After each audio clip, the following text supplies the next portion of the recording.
what's unfolding in Washington, D.C., where two staff members of the Israeli embassy were shot and killed near the Jewish Museum in an incident that's been described as an act of anti-Semitic terrorism. The suspect, identified as Elias Rodriguez, is a 30-year-old, and in fact, he chanted "Free Palestine."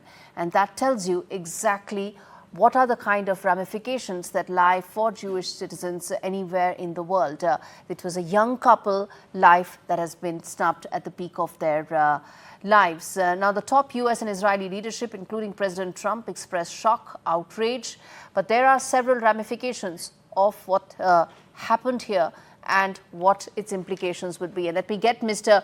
Hoffman, who's an Israeli-American journalist, to talk more about what this means. Well, firstly, of course, the shocker of an incident has been condemned worldwide. And this, of course, would also mean a reset on two occasions, on two aspects, Mr. Hoffman. One, a reset as far as how America is viewing the relationship with Israel under Prime Minister Netanyahu. And it could also mean a reset as far as how the world leaders who condemned Prime Minister Netanyahu, particularly EU leaders who snapped trade ties 48 hours back, would probably have to now revisit the war in Gaza. First of all, let's just focus on the tragedy that happened to this couple. They attended an event at the Jewish Museum in Washington. They were planning on coming to Jerusalem to get married.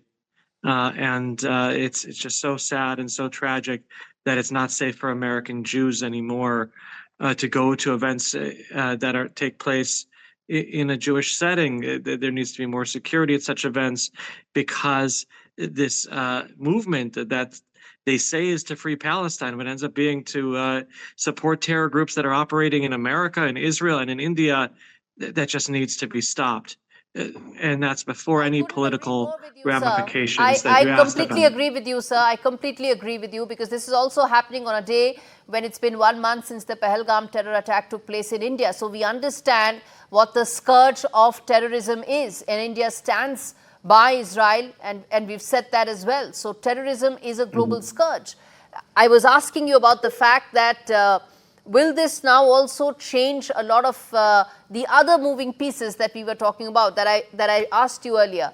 Some of these EU leaders, only 48 hours back, were talking about snapping trade ties with Israel, weren't they? Will they now be forced to do a recheck and rethink?